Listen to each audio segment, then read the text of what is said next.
Thanks for worshiping with us. Please be seated.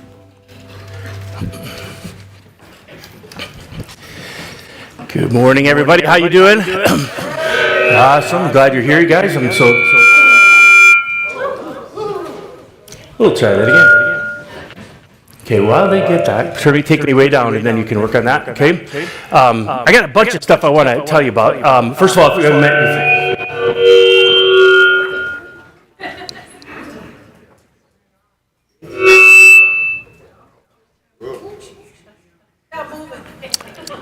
If I talk, it's going to get you. Okay, here we go.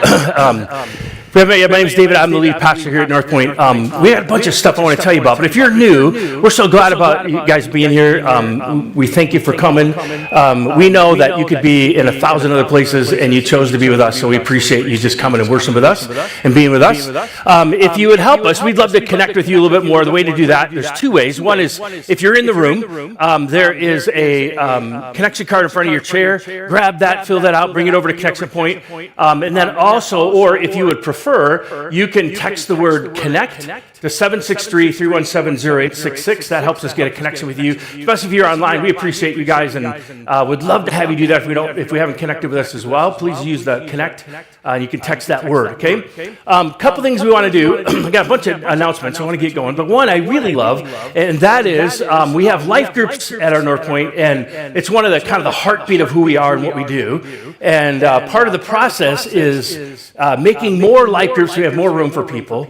And one of the funnest things to do is when we have somebody who was apprenticing as a life group kind of raise up and become a new life group. And that's what we're doing today. So Cindy, would you come on up? And would you give a hand for Cindy?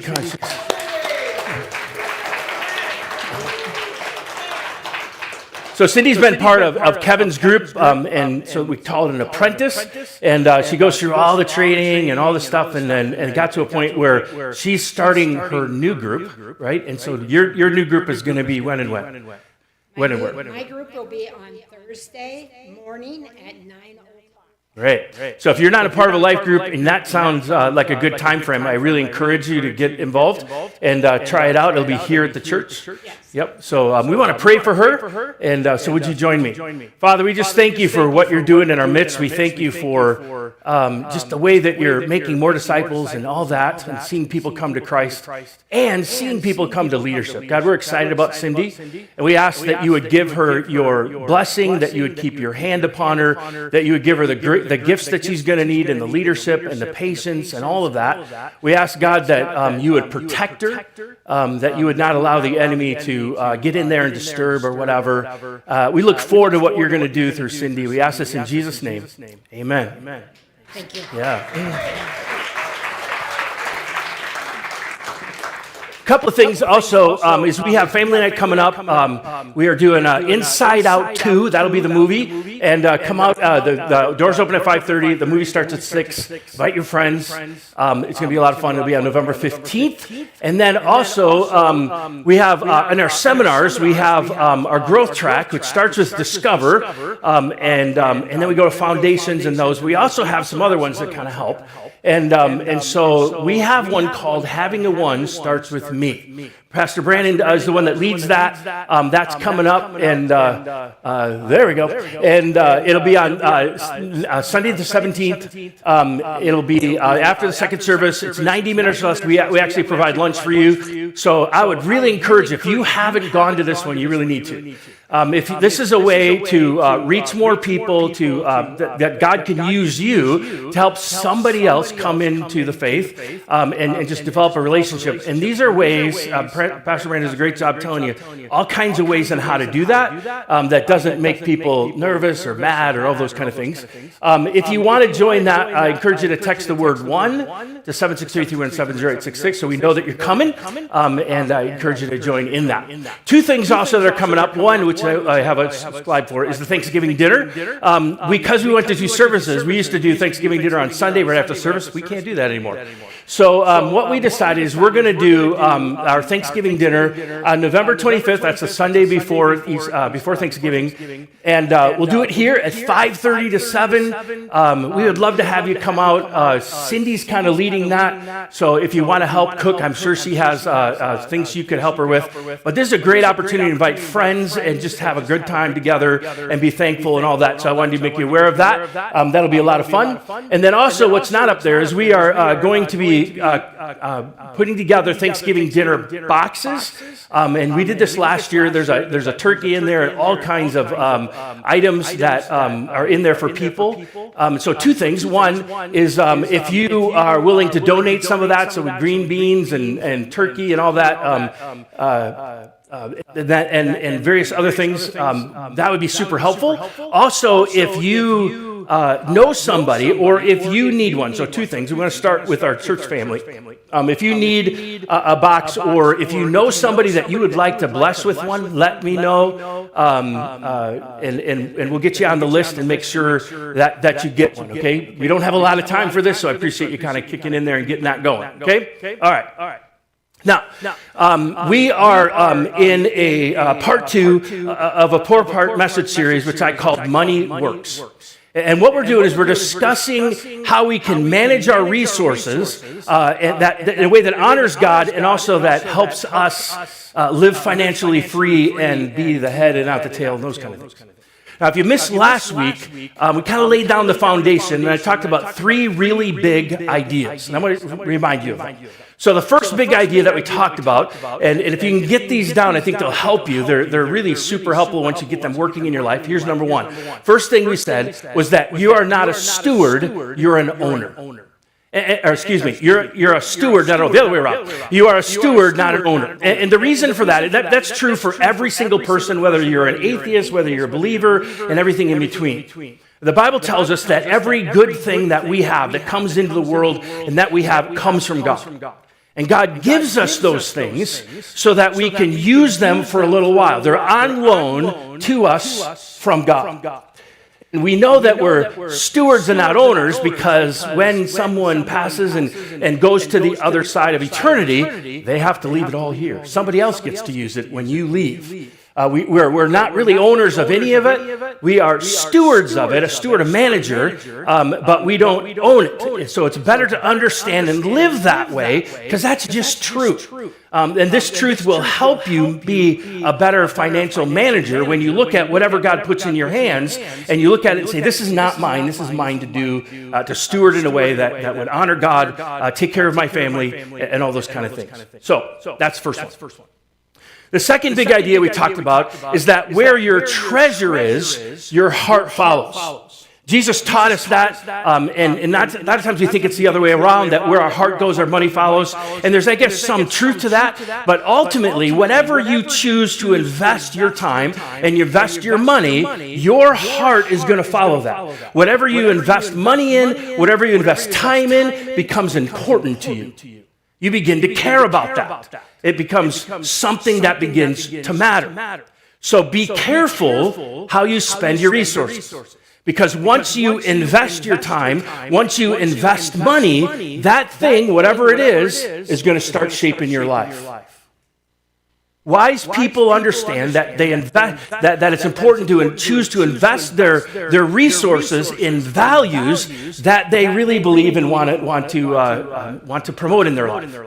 They know that wherever their money goes, their hearts will follow, so they make sure that where their money's going is the right place and things that they value and want to build up in their lives. Okay? Number 3. The third thing, that the big idea, is that you will either master your money or your money will master you. You will either master your money or your money will master you. We learned this from Jesus as well. He told us that basically we can't serve 2 masters. We can serve money, we can serve God, but we can't serve both. We will either try to get our significant satisfaction and fulfillment from our bank account or our economic status or whatever, or we will use the money that God gives us to steward it in a way that we can get God's smile, that we get our significant satisfaction and fulfillment by how we do God's will rather than looking to the things that we own to give us that. Those are your options. The good news is that you get to decide. You get to decide which way it's going to be in your life. The bad news is it's not optional.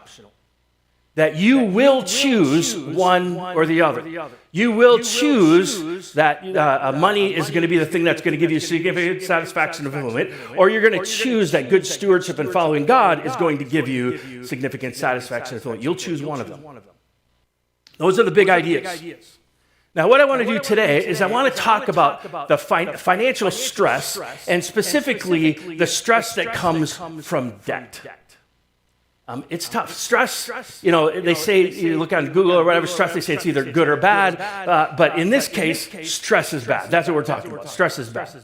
Let me for you an example. I have never heard anyone in my life ever say, since I got into debt, my marriage has never been better.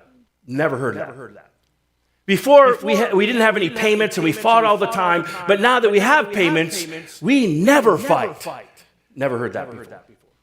I've never heard anybody say the massively high rate on my credit cards has improved my love life, High rates, high love. Never heard that before.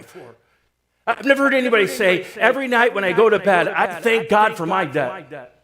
I praise Him for it, Years ago, I didn't have any debt, so I didn't really have anything to thank Him for, but now I have high interest payments. Man, it's awesome. My faith is getting stronger, and I bless God for that. No one ever says that. I have heard people say things like, I really wish I could give. I wish I could give to the things of God. I wish I could help some people that I care about that are really struggling. I would love to give more, but we're barely making it now. We can't. I have heard people say, I wish that one of us could stay home with the kids so that we could take care of them a little better, but we don't have that. That's not an option for us. I've heard people say that. I've heard people say, I wish I didn't have this stress, this debt, and it's causing all this stress in our marriages because we're fighting over it all the time. I wish it wasn't there. Heard that one. I've heard, I wish, I would love to travel more. I wish we could travel more. But however, we just can't. We have a week coming up, and we don't have anywhere to go because we can't afford it. Financial stress through debt is bad. It's hard. Over the years, I've noticed that most people don't really understand how money works. You can go through all of high school, you can even go through all of college, and you get the degree, and you can do all kinds of things with computers or whatever, but you have no idea how money works. It shouldn't be that way. Let me give you an example. Heard of a young man who went out to buy a new truck, and so he bought a truck. It was $70,000, which right now is a little low what they cost, $70,000, and he basically financed it for 72 months at a 12% interest rate. That's high, but just get the idea. But he looks at those numbers and he says this, it's okay because I can afford the payments. And I look at that person and go, you don't really understand how money works. Let me work it out. So let's say at $70,000 at 12% interest over 72 months, and let's say you put down a $4,900 down payment. What happens over the next 72 months is you have a payment of about a little over $1,368 and some change. And yeah, a little bit over 6 months.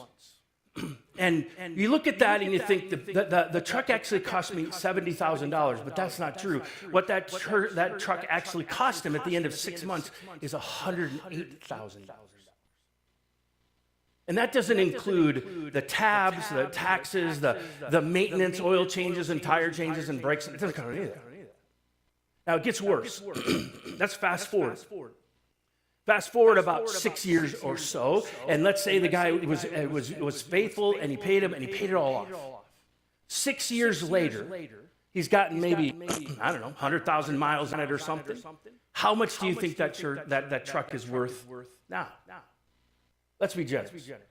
Let's say that around Blue Book, and I kind of looked this up, it's worth about $12,000. That means that he's going to pay over time and end up paying $108,000 for something that's going to be worth in just 6 years $12,000. I'm not all that sharp at algebra, but those are not good numbers. They're not on your side. Why do we sign up for this?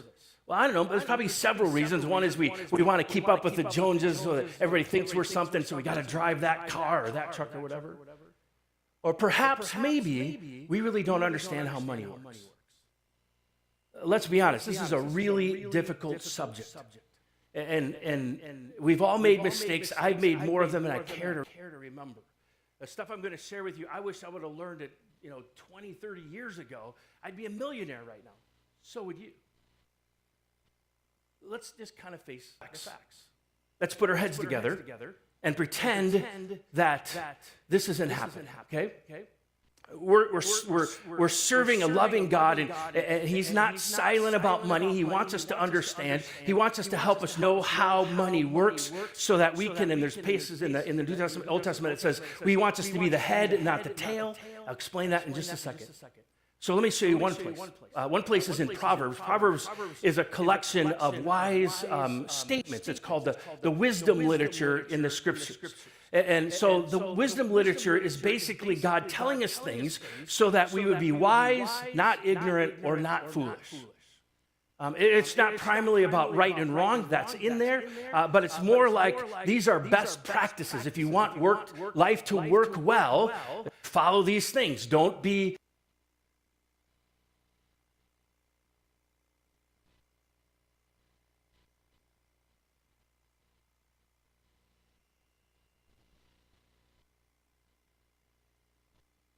just as the rich rule the poor, so the borrower is the servant to the lender.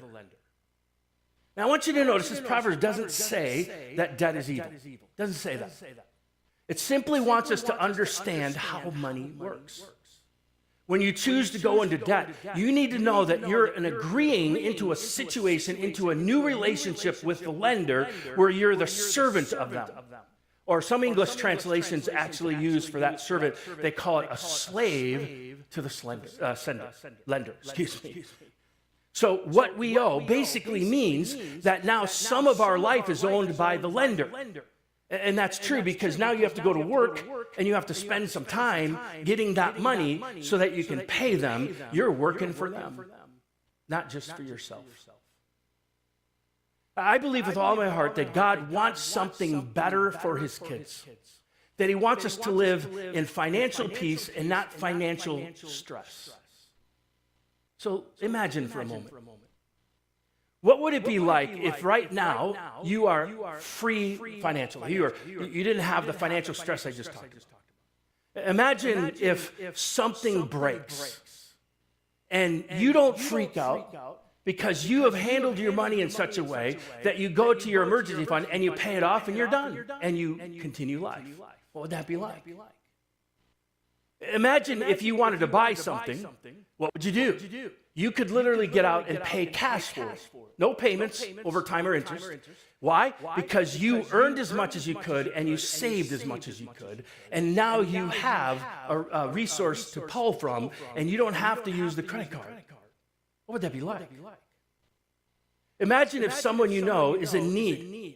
And because how you've been able to manage money, you have some surplus. And so you hear about this person who has need, and you could say, you know what? We can help them. And you write a check for them because you care about them and there's a way that you can love them. What would that be like?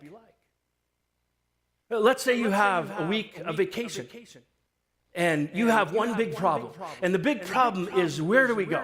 Do we go to the mountains? Do we go to the beach? Do we go to the beach, to the mountains? Because you have all kinds of opportunities because you can afford it and you can go wherever you want. You got options. The practical side of this, I hope, motivates you. You can live like that, whether you trust God or not. I want to add the spiritual side of this because the spiritual side for us as Christ followers, I pray that the spiritual side for us motivates us more. Jesus said this one time. He said that if you're faithful with little, He'll trust you with more. Isn't that interesting? Whatever pile you have, if you're faithful with that, God says that He'll give you more responsibility, more opportunity to serve, more opportunity to bless other people, more opportunity to give. Living with integrity as a good steward, not an owner that God trusts you with, is actually a way that we can worship Him, serve Him, honor Him, and please Him. Stewardship of money is actually an act of worship. So if the practical side doesn't bring, freedom and what you want to do, and if you're a follower, then let's let the spiritual side motivate you. God entrusts you with resources. It's amazing. You don't deserve them. He just says, here's some good stuff. And then he says, manage it, steward it in such a way that it honors me, takes care of your family, and extends the kingdom. In this whole idea of money management or stewardship, it's a heart issue long before it's a management issue. It's a lordship issue. Who's the number one in my life? Long before it's a money issue. I really hope and pray that through this series and stuff that we do, that every single one of you wants something different. You want something better. Because stress is bad, earning is good, and giving is the ultimate blessing. Instead of discussing sort of practical financial matters, I'll do that at the end. I want to discuss this in a spiritual term, in a relationship with God term. So when our hearts are spiritually aligned with God, what I've noticed in my life, maybe you have too, when you're walking with God, you're pursuing God daily, it's way easier to do the right thing in a fallen, messed up world, isn't it? You have that strength there. But when we're not aligned with God, and therefore something else is leading our lives, it gets really hard. It's hard because now you have a fight. And the Bible calls that thing an idol. When it comes to financial peace, it's a matter of first in our hearts and then in our actions. It's a matter of realizing that we are a steward and not an owner, and that it's our responsibility to take whatever it is that God has, and it doesn't matter your size of your pile, whether it's you think you have a small pile, you have a middle pile, or a big pile. This is true for everybody. How you manage it is an act of worship.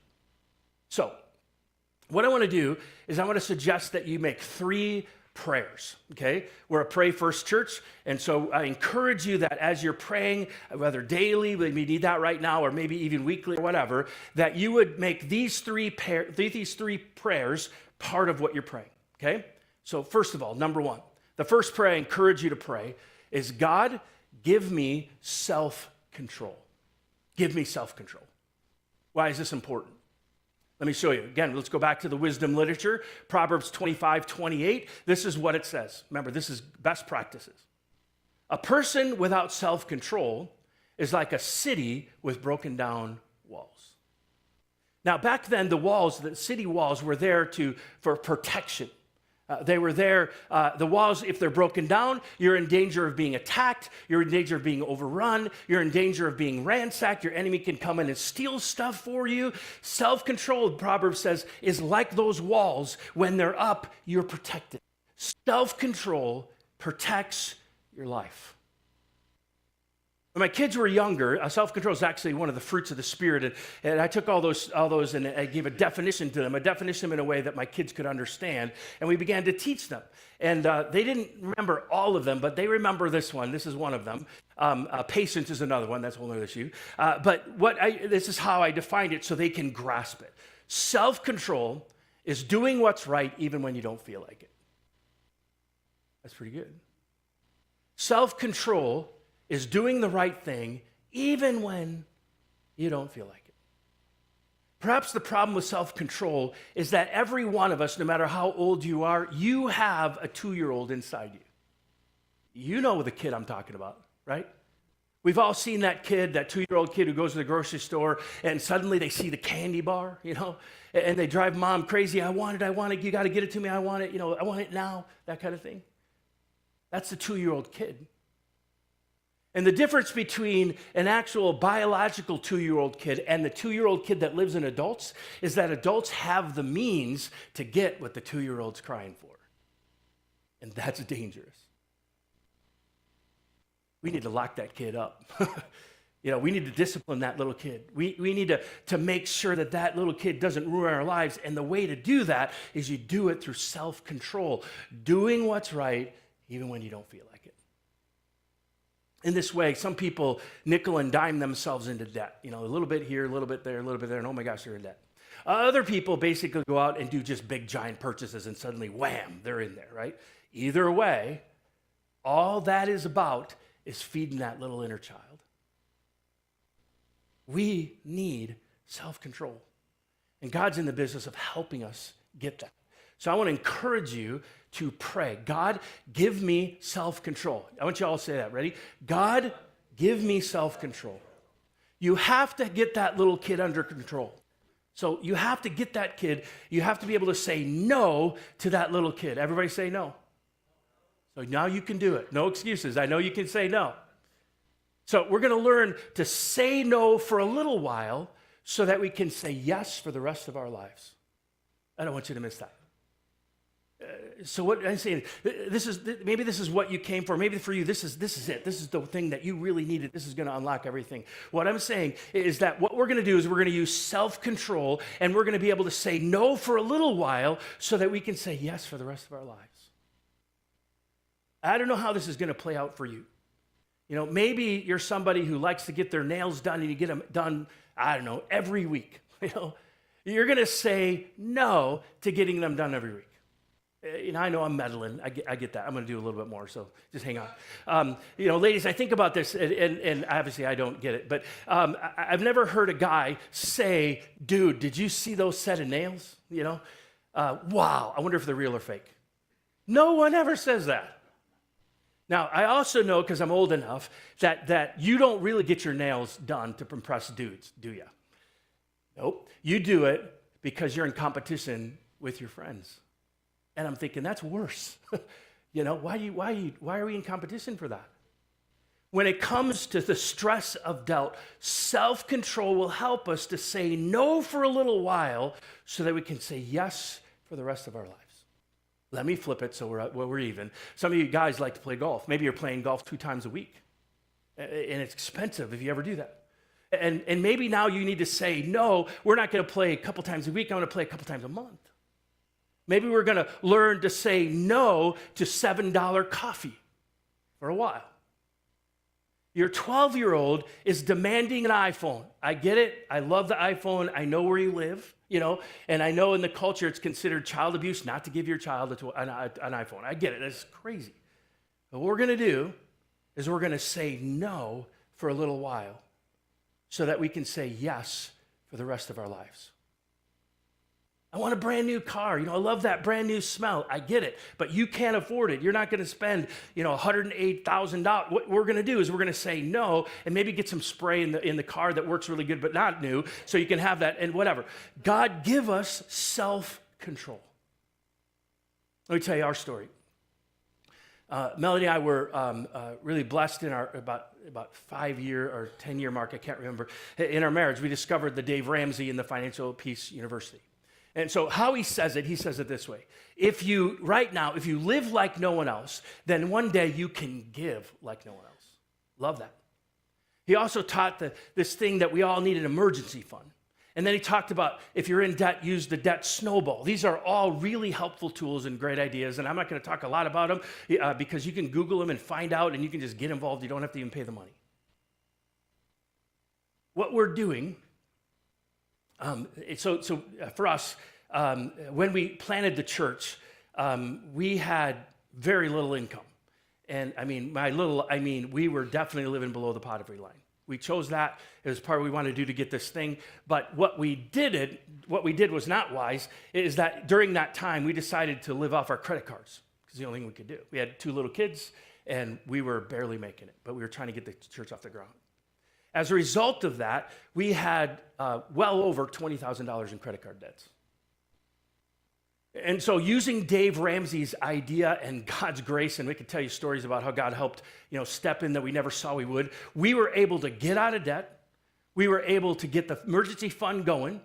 And we got ourselves in a situation now where we have a fully funded emergency fund. And I'm not trying to brag. I just want you to know we give way more than the tithe because we can. Now, listen, it wasn't easy to get there. But it was good. We had to say no to a lot of good things. There were people all over doing things that are normal, and we said, we can't do that. We have to say no.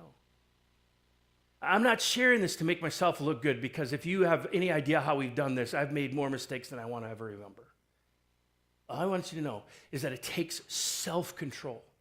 Choosing to do the right thing even when you don't feel like it. You need to ask God for that. Again, I want every single one of us, to use these principles so that we would be the head and not the tail. And these principles that we're talking about, they work every time they're followed. No excuses. It doesn't matter the size of your pile. I know some of you are saying, my pile's too small, I can't do it. Some of you are saying, my pile's in the middle, it's not big enough. Some people are saying, my pile's too big, I can't. All of those are lies. These principles work every time they're used. So the first prayer I want to suggest you to ask is just simply, God, give me self-control so I can say no today, but I can say yes later. See, when you're out of debt, when you finally get to that side, you got your fully funded emergency fund, and you got out of debt, and now that money you're actually kind of accumulating, you can go get your nails done every day if you want to. You can go and ask your girlfriend to go with you. You can pay her way if you wanted to. You can put the glitter on and what all those really sticky things or whatever, I don't know. But you will have that option because you said no for a little while so you could say yes later. And that happens through self-control. We're going to have to learn to say no at the right things. Second prayer. The second prayer I recommend you to pray is number 2, God, give me wisdom. God, give me wisdom. Let's be honest, so many people just don't understand how money works, how the compounding interest, the power of compounding interest works. And so since we don't understand it, it hurts us. Hosea 4:6 said this about God's people. My people are destroyed for a lack of knowledge. Perhaps we could say, my people are financially hurting because they don't understand how this money thing works. I know it's hard. In our culture, when everybody's buying stuff and it's looking like they're doing amazingly well and you don't understand how much in debt they are. In fact, what they're doing is they're asking 2 questions. Instead of asking the right question, they ask themselves, how much is it and how much a month? Wrong questions. What they should be asking is, what's the real cost? And can I save up for this thing? Do I really need it? Maybe I can wait. I researched some people who had credit card debt, and the average amount of the credit card debt is somewhere around, and I thought it'd be higher than this, but it's somewhere around $10,000. Now remember, that's the median. So some people are below that, some people are above that. So if I say $10,000, you're below that, you're thinking, yeah, we're good, And if you're over that $10,000, you're about, help me, Jesus, I'm in trouble. I get that. I want to show you how the power of compounding interest works against you. I'm going to give you some numbers, and you're probably going to look at my numbers and say, that's too big, that's too small, they don't work. Don't worry about those. It's still the illustration. That's what matters. If you get the illustration, we got it done, okay? Here it is, based on the numbers.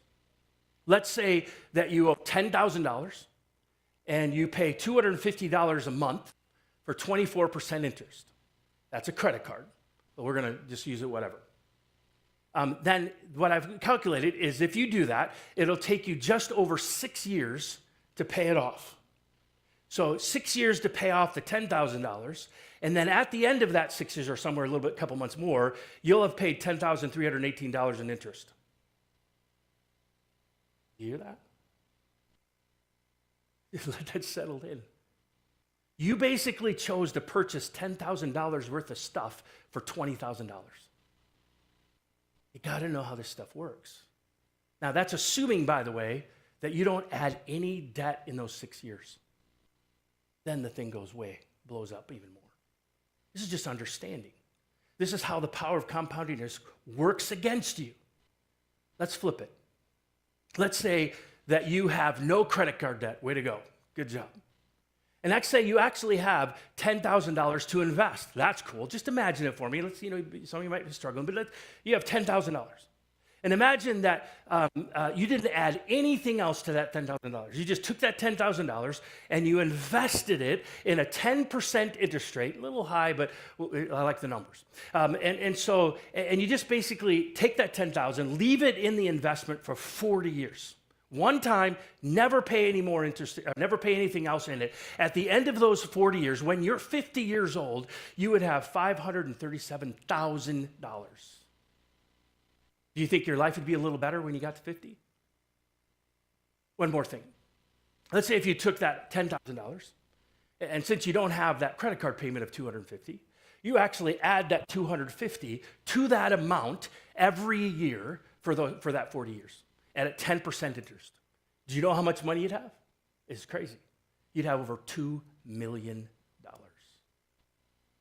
Man, I wish I would have learned that a long time ago. Because I'd be a millionaire. So would you. I'm a pastor. I'm not a financial expert. I encourage you to get involved in these. Dave Ramsey's Financial Peace is a great class. You can take it online and learn you'll get an understanding of how it works and all the baby steps. I really encourage you to do that. It doesn't cost that much, and you can get involved in it and learn this stuff and get going on it. So what are we going to do? What are we going to do? We're going to, first of all, pray, God, give me self-control so I can say no today, so I can say yes later. Secondly, God, give me understanding. I need to understand how this stuff works. Here's the third one. Got to have this third one. The third prayer is, God, give me a plan. God, give me a plan. Proverbs 21:5 says it this way. Good planning and hard work lead to prosperity, but hasty shortcuts lead to poverty. Planning is not the opposite of faith. Planning is good stewardship. We plan, we try to plan for what's the future, we plan for those kind of things, and then we let God deal with whatever. We let God work it out tomorrow. A financial plan basically tells every dollar where to go before you spend it. Here's what I want you to recognize. This is true, I think you'll get it. You can wander into debt and suddenly go, oh man, how did we get here? You'll never wander out of it.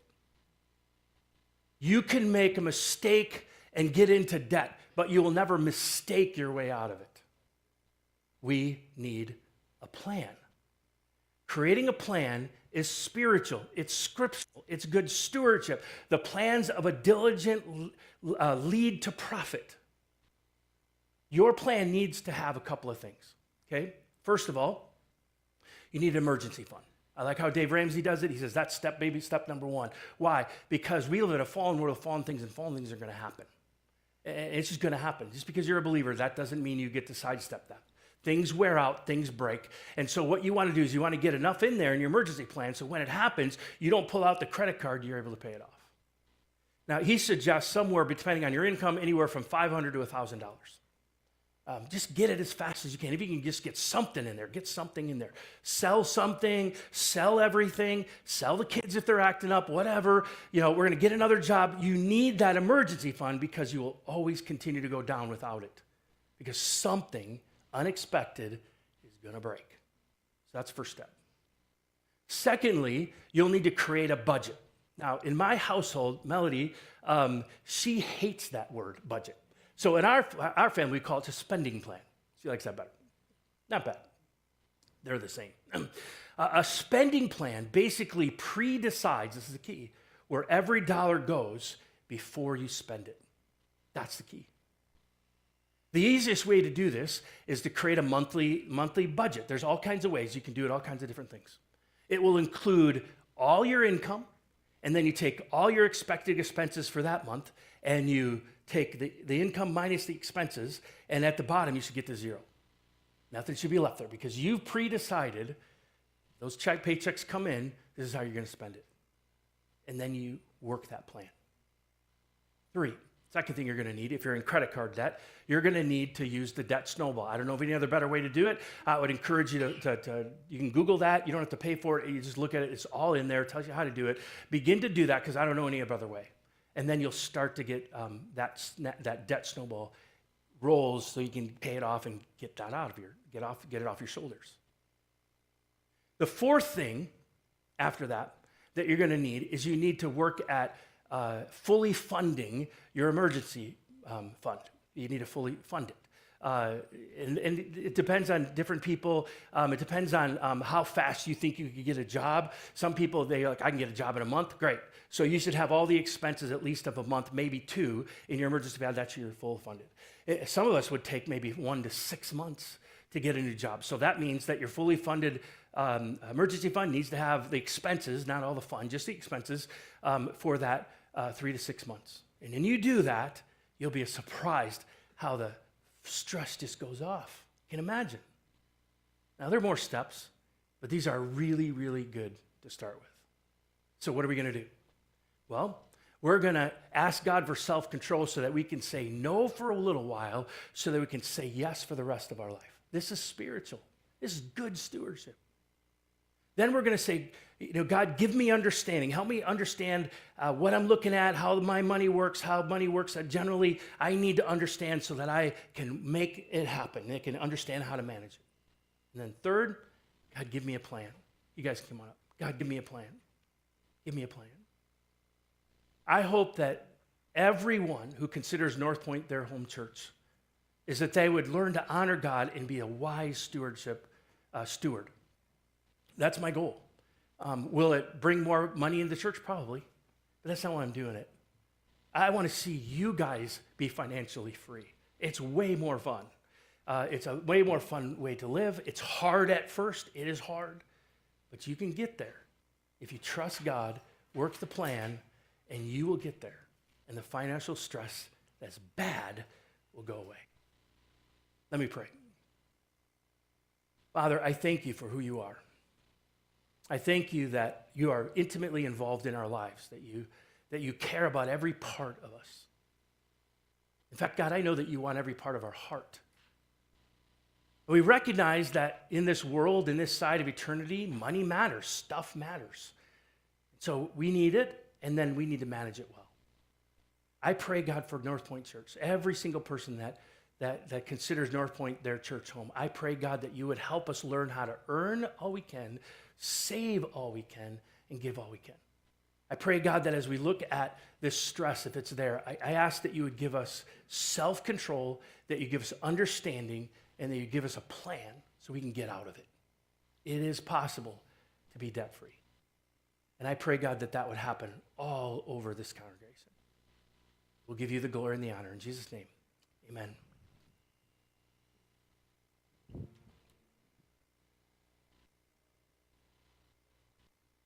Honor God and worship.